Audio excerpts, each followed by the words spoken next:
with the first game of the final day in the road to Red Bull Wololo. And we open up with Magic versus ZertoN.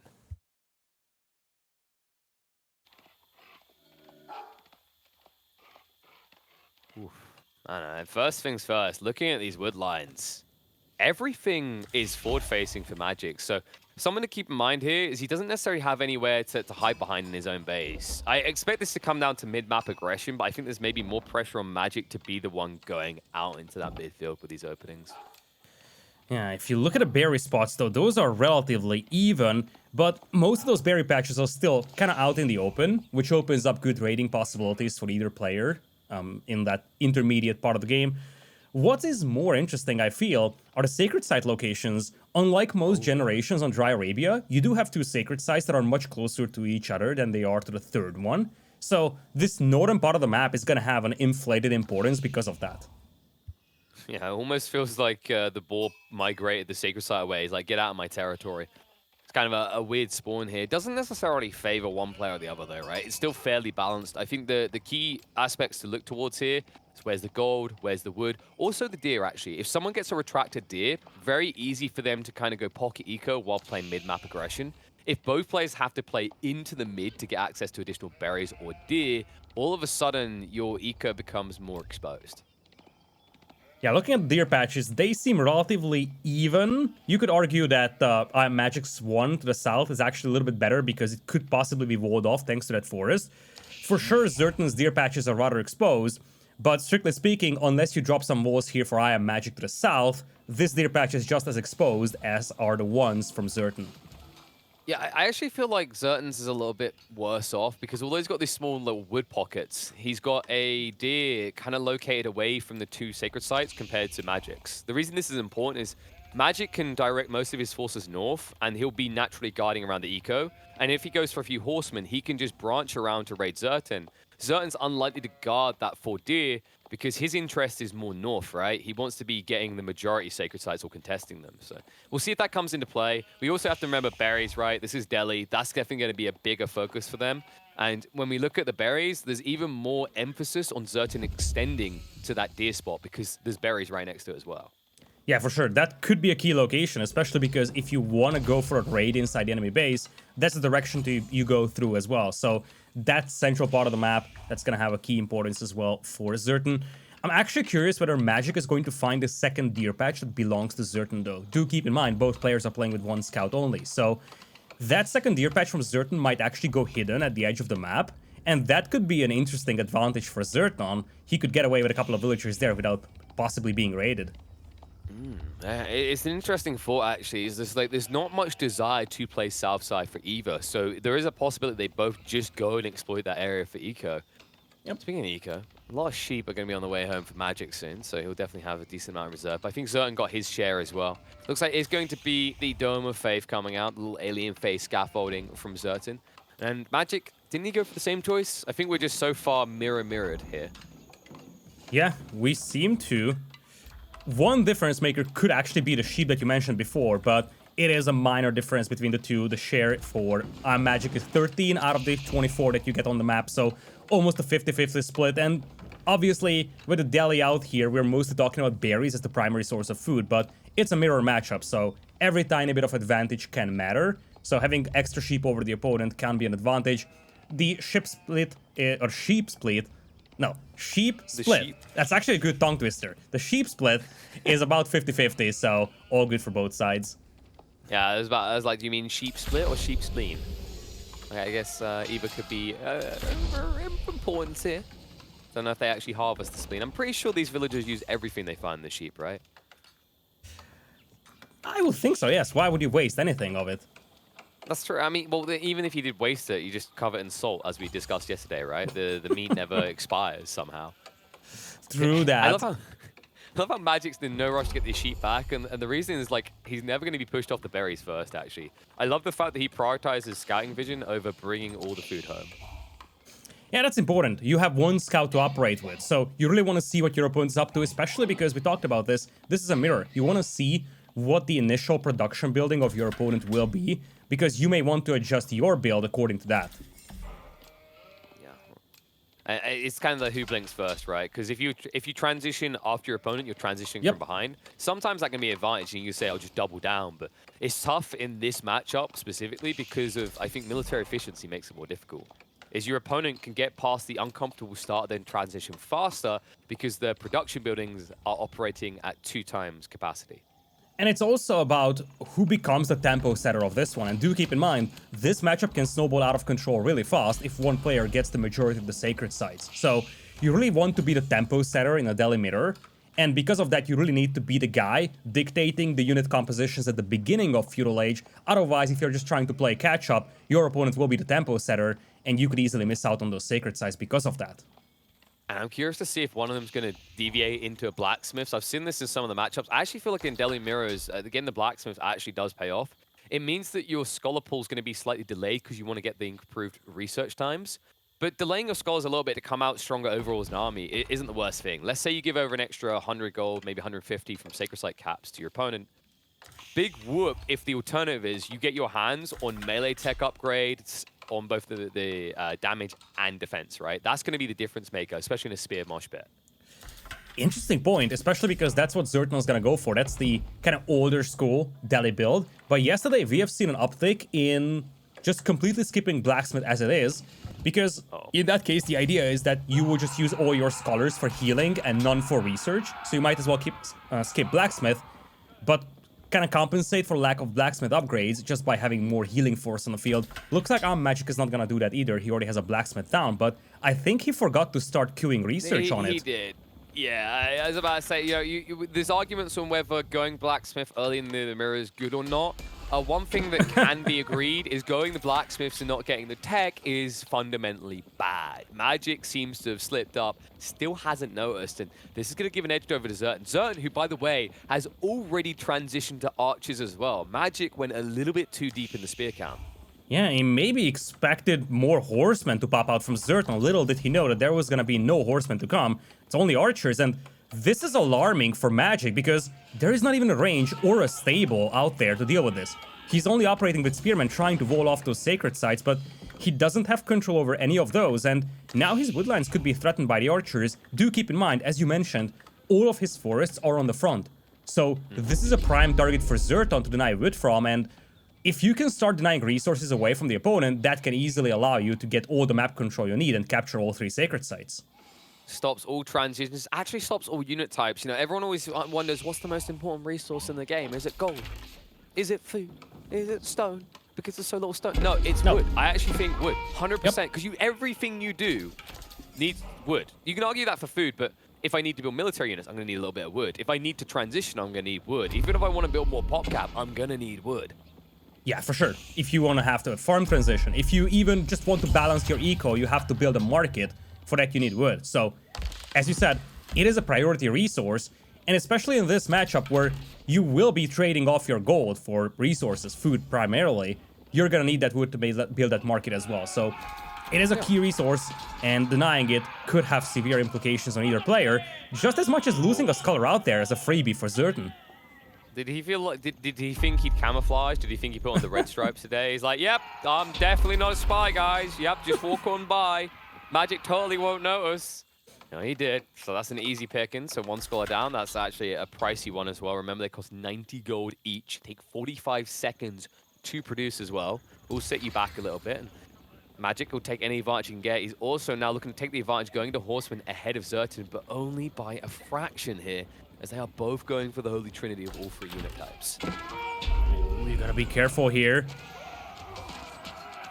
Looking and prodding. Archer's got a little bit ambitious there, trying to snipe out the scholars. So not as good of a fight as it should have been for ZertoN, considering the archer numbers are with him right now. And Horseman just making him paranoid. We'll keep him at bay, which means Magic keeps control of 2 sacred sites.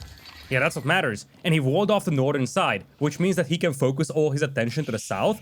Or, basically to the central sacred site. Speaking of the southern one, if ZertoN finishes those walls, he can also focus all attention to this central sacred site. So this is where most of the battles will be happening in the coming minutes, and this allows Magic to work for pocket ecos, and I would expect the same thing from ZertoN, just like we are witnessing right now. But you see the difference, right? Magic is pulling away from where the battlefield is. ZertoN, although he's also pulling south, he's still I'd say, more exposed. Like, if you measure the distance for both players to reach those ecos, it's a short distance for Magic, right? So this might be an exploitable detail, especially if Magic starts to draw main battle attention to the northern sacred site. Yeah, and I love how he's accompanying the horseman with that one scout. He's seeking targets, and he's gonna have a lot more line of sight, using that scout as well to accompany his forces. He's not gonna find much at the beginning here, but as he loops around, he might actually bump into the villagers to the south, so ZertoN has to be careful here. His exposed pocket ecos could easily be the targets here of that next trade. And on the northern side, ZertoN's not gonna find much for those horsemen because Magic shifted all his villagers to the south. And I think Magic may have set up a marketplace at some point. Otherwise, he's just been very efficient. Like, he has the military pop cap lead. His archer count is actually looking healthy compared to where he was. Yes, he's got a majority of spears in there as well, but they can still be effective in these fights, especially to deter the horsemen. It actually allows him to go raid with his own horsemen instead of keeping them for the main fight. Speaking of a fight, ZertoN's making his way into the base now, but with so few spears of his own, it's not going to be a complete torch down of the base. Yeah, only 6 spears on the battlefield still for him. In fact, his army is looking rather feeble. Most of that is just archers, but if you look at IamMagic, he's already transitioning to horsemen. He's actually lacking the range defense upgrade yet, but when it comes to archer numbers, he has essentially the same numbers as ZertoN does, but his force is going to look much more formidable once he increases his horseman numbers in the next minute or so. Might lose the stable though. Yeah, but it's a calculated exchange, right? He gathers the sacred site, which denies gold away from ZertoN, gives it to Magic. If you think about the resource differential, you essentially don't care about the stable loss pretty much straight away. Although that scholar might want to get active. You may not notice him there, but he's in the ruins of what was.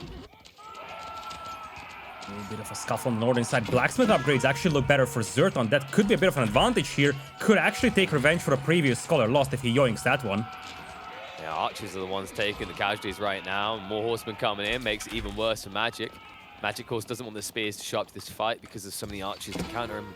I mean, this is his curse, right? It's not just the fact that ZertoN went for double blacksmith, it's also the fact that Magic wasn't using his blacksmiths at first, so definitely put him behind. Yeah, but if you look at the resources, Magic might be thinking about something completely different. He thinks about Castle Age here. A risky move. He could find himself overrun by ZertoN's Feudal Age forces here if he's doing this. I think ZertoN's made himself weaker than he should be. Look at his gold. True. ZertoN's just sitting on gold for no reason. Like, this doesn't make sense. He needs a marketplace, because if he trades, he could actually end this game in Feudal. I don't know if his army's going to be big enough to ultimately end the game, even with Magic doing this tech up and currently being outnumbered. Steps back, archers moving towards the choke points. The horsemen can't stick on top of him easily. Spears are going to be forced to engage here. Villagers can't decide if they want to stay for the food or go home to survive. It is going to be a full retreat, but Magic should have bought enough time for Castle Age to be reached. Yeah, that's the big thing here. He didn't lose much eco over here. He is going to buffer up until he reaches Castle Age, and from that point on, we're talking about premium units, Lancers, Men-at-Arms. Whereas for ZertoN, his eco is still horribly unbalanced. As he said, if he spent all the gold he had on just buying food, he would have twice the army that he has right now, and he would be able to punish this Castle Age much more than he can right now. He does at least get this. 5 villagers stuck in the wrong place at the wrong time are going to be stuck with arrows. Villagers are going to peel off from that wood line before they get exposed as well. He's going to prep to trade for what he needs here. Magic, of course, still has a little bit of gold trickle, but I don't know if that's enough for what he wants to do, which is likely Lancers, considering ZertoN doesn't have many spears. Yeah, in fact, he's got just 6 spearmen out on the battlefield. Magic is a little low on gold, though, and that could be a source of concern when it comes to adding these premium units. And now, look at that. Woodline's being denied as well. We talked about this, wood being such an important resource, and he's actually bottlenecked by production buildings. He doesn't have a ton of production buildings, and he's being cut off from wood, so he can't even build more. Yeah, and his Lancers, he needs to wait until it's up to about 4 or 5 before he can start diving into this mass of archers. Otherwise, the healing's just going to be too damn good. And he's got to pray that the spears don't show up in the meantime. Small group of archers are going to just try to poke and prod, slow ZertoN down somewhat. I'm sure he's going to burn 1 or 2 stables, but something that Magic can start doing is gathering relics if he remembers which building to drop them in. You can't drop that in the Dome of Faith, sir. It's already too faithfully to have more religious things inside it. And look at that. Spearman numbers now increasing for ZertoN. That's a source of concern for Magic. He was gambling on those Lancers turning the tide of the battle, but that may not happen now, because ZertoN is up to 14 Spearmen, and if you look at the army of IamMagic now, it's underwhelming at best. Just 2 premium units, 2 knights out there, only a handful of archers and a single Spearman. Not much to work with, really. Yeah, this is the only way to go. Take the Lancers around, start chipping away at the economy, but the Spearmen are starting to come out in mass. You can see it. ZertoN's up to 17 as it stands, so he's got enough to guard the pocket ecos, but also guard the archers on the front line. Only thing ZertoN is missing now is a ram, and I'm sure he can afford that. I think he should have siege engineering research, considering he did start off early with double blacksmiths. Yeah. He still needs to do something with the resource bank he has, though. He's floating a bunch of resources, and look at that. It's free tech! It hurts every time. He's losing so much momentum because of this. He could have this tech researched by now if he queued it up.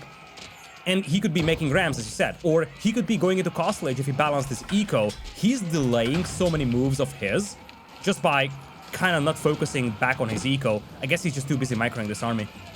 Yeah, ZertoN, a guy who usually is really on point with his late game macro, the way he handles his economy, seems to have slipped a few times here in the early mid game. A lot of pressure on him in these environments, right? Like, it's high stakes, but also you're in a mirror matchup. You know, one slip up can actually cost you the entire game. And well, speaking of slip ups, Magic casually riding his cavalry past the spear line. Probably not the way to optimally use these units. Gold is going to be shut down as well. You can see ZertoN is just buying time for what comes next. Has chosen to double down instead of going up for castle still. A little bit surprising at this stage, because actually if you look at the military pop cap, it's where it was about 2 minutes ago. Yeah, and the premium units are now appearing on the battlefield. Lancers increasing in numbers, but the bigger concern are the men-at-arms. Something you don't really have good tools to deal with right now. Slowly those archers are getting massacred, and ZertoN, as you said, he's doubling down on this feudal age aggression, but you have to wonder how long he can sustain this, because those premium units are now paying for their price really well. I mean, he done a good job to gain the lead from a feudal position, but it starts to feel like ZertoN is throwing this game away. You see that number is shrinking quicker than Magic's is now, because these MAA are becoming bulky, and also Scholars at home for Magic means he can heal off any damaged units anyway. So he sustains. Villages are mostly unharassed. It's only a 4 eco lead right now for ZertoN, and you know that's going to shrink as more knights find their way out into the midfield. And in the meantime, Magic has made up for that eco deficit by picking up more relics. Well, you're saying that, but he only has 1 rally garrison, and the second one is about to get dropped off. Only has 1 sacred site, and he had 20 plus idols for quite a while. So, truth be told, the economy for Magic was a train wreck here in the last couple of minutes. Sure, but think of this. Like ZertoN. Oh no, the Lancers, that wraparound didn't go as badly as it should. Magic probably should have lost all of his knights for that. But here's the bigger concern right now, Lidakor. Like ZertoN, he's going to tech up. And when he techs up, this whole army, it's not going to be upgraded for a long time, right? Like, he's invested so much in the feudal, and these tech ups aren't going to come through fast.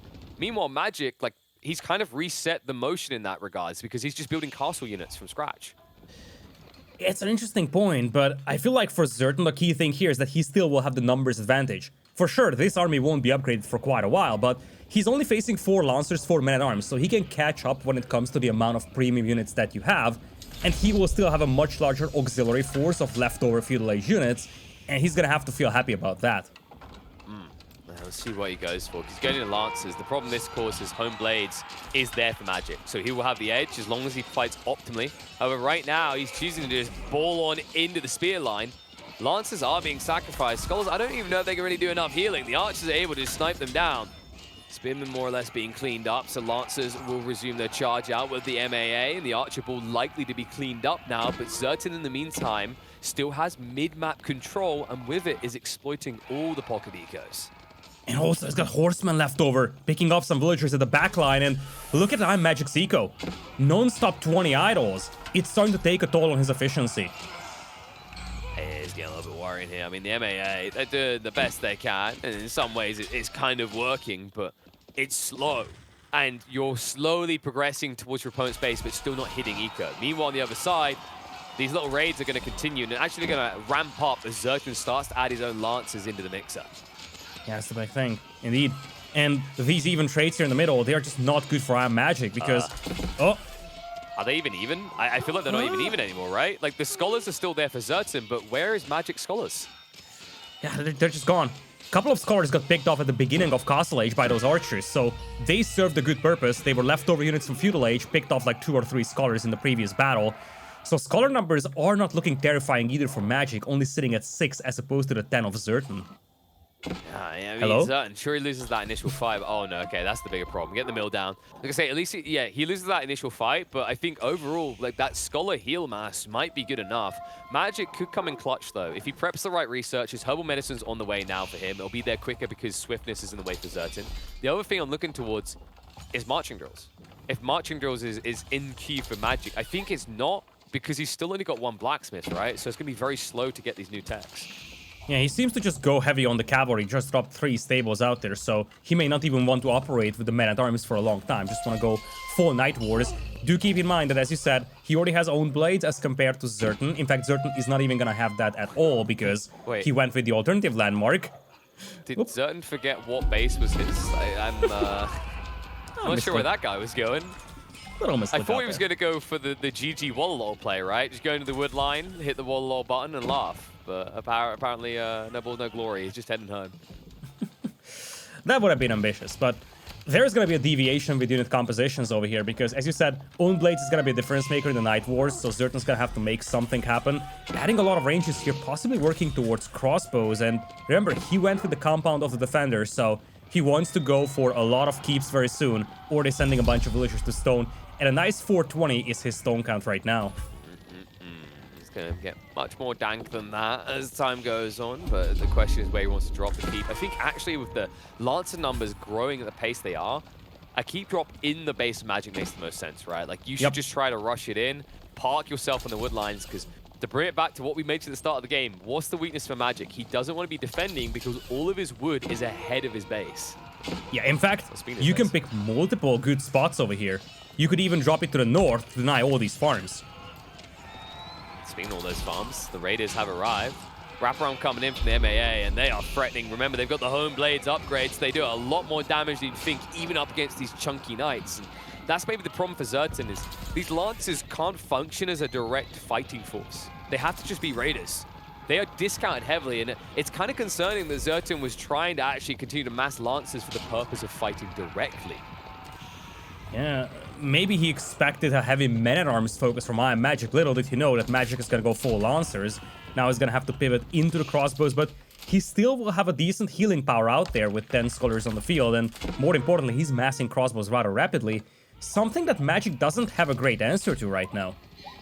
No, but if he just has mass and there's no spears, then ZertoN can't hold back the Lancers, right? So you wrap around. And you have to remember that healing factor the Scholars have is great, but what are they weak against is burst. What did Lancers and also MMA with Hone Blades upgrades give you? Burst. And burst they give here. Beautiful raid. Is that no textiles I see? Actually, no, it's got textiles. It's just they hit that hard. Hone Blades, folks. But ZertoN doesn't seem to care. At this point, he's willing to possibly even lose half of his eco because he's moving in with the keeps. Oi, oi, oi. He will lose half his eco at this rate. Lancers are in the base again. He can try for this keep drop, but that'd be a very ambitious one to reach deep enough to do some serious damage. Because right now, Magic is the one with the eco lead, also has the relic lead. This keep drop, I don't feel this is good enough, Lidakor, right? This doesn't achieve enough. No, like it's going to secure you the sacred site for sure, but behind this, you're losing a lot of eco, so that by itself is going to be insufficient. It feels more like a staging ground for next keep drop. Problem is that you're actually low on stone. You won't be able to afford a second keep here immediately. Yeah, he's going to have to go to the stone mine on that sacred site. That's going to delay him further. In the meantime, your people are dying. Blood is being shed in the streets. In fact, the blood is going to spread across the fields. Villagers are rebelling. It's time to fight. Magic does not hesitate. He needs everyone clashing right now. Needs to break through this fast. Villagers are at least distracting the crossbows as well. And even though he's idling eco of his own, he's doing the same to ZertoN on the other side of the map. Lancers coming in, wrap around on the crossbows. He did cancel the keep to go for a more aggressive drop. And the Scholars, they are holding. That's the big issue right now. These villagers don't do enough damage to outdo the healing factor. However, the Lancers on the other side will have a freebie raid into ZertoN's economy again. And look at the eco numbers, KP. Magic down to 35. Those raids were insufficient to compensate for all those battlefield losses. And ZertoN's army is still standing strong, ready to drop the next keep once he gets the stone for it. I mean, I am perplexed right now, Lidakor. In my brain, I'm like, was it worth it? Like, what did he achieve with this? Somehow, despite the fact ZertoN left his entire economy alone with the Wolves, The Wolves were peckish today. They've already had their fair share of hen. Look at the difference in eco. Magic is now down 14 villagers because he went Peasant Rebellion against Lancers. It gets worse than that. The entire farming eco is shut down. He is down to just 400 food per minute. Not as bad as ZertoN, just at 22 a minute. But the key thing is the positional warfare now. ZertoN does have a keep in the face of Magic, whereas for Magic, all he has left is just a couple of Lancers trying to harass the remaining villagers of ZertoN. I mean, his Lancer lead doesn't even look that impressive anymore. 13 compared to 8. There's the crossbows to worry about. The skulls haven't been addressed. Magic, it's a big enigma wrapped up in a question mark. How the hell does he get back in this game? He's at least got his pocket ecos to the south side, but now ZertoN's unharassed at home because Magic no longer has the mass to go raiding and defend at the same time. And keep in mind that it's nice and everything, really, that Magic has all the eco to the south. But the key thing right now is going to be the landmarks. All 3 of your landmarks for Magic are on the same screen. So if you don't fight this one, ZertoN is going to torch those down and you will lose the game. Right now you're losing production buildings, you're losing your farms, but you're about to start losing your key landmarks. He's doing it again, he's just going aggressive. The problem, however, is ZertoN this time drops a keep at home, so this won't work anymore. It's going to be a fat waste of time. Waste the effort. In the meantime, the amount of stone that's been gathered by ZertoN is going to be another keep drop in the base of Magic. What are these villagers up to? Are they here to drop a keep? Are they confused? Or are they just here to snipe landmarks? There they go. He's once again conscripted them. He's going to go for the landmark snipes.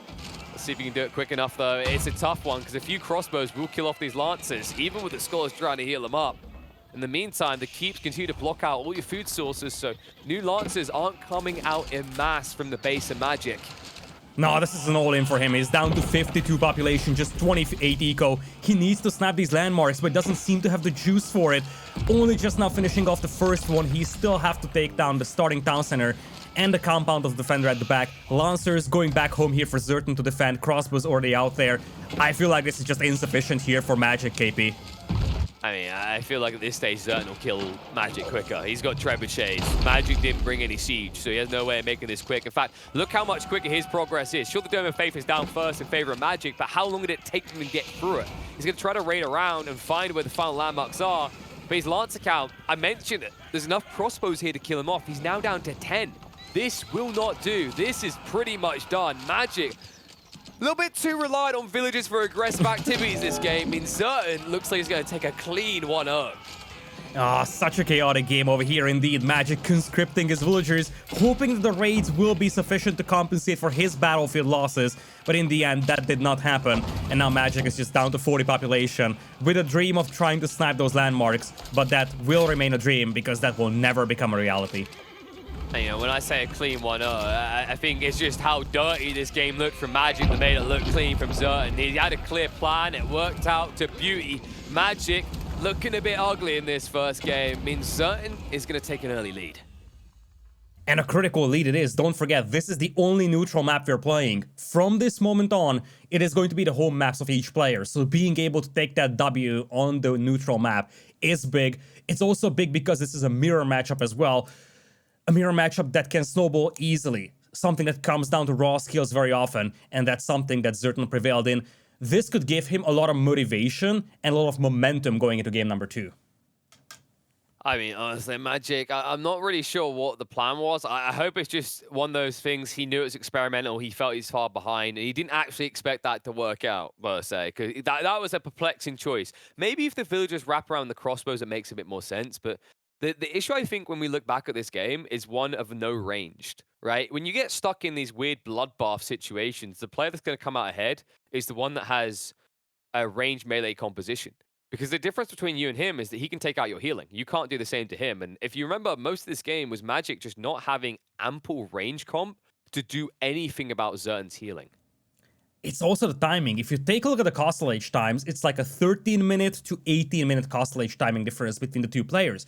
Magic rushed Castle, but ZertoN was able to slow down his escalation so much at the beginning of Castle Age, denied so many resources, and in the end, by the time Magic really started putting out those premium units, the men-at-arms and the Lancers on the field, ZertoN was up to Castle. So Magic really never was able to capitalize on that faster Castle Age and punish all those pocket ecos from ZertoN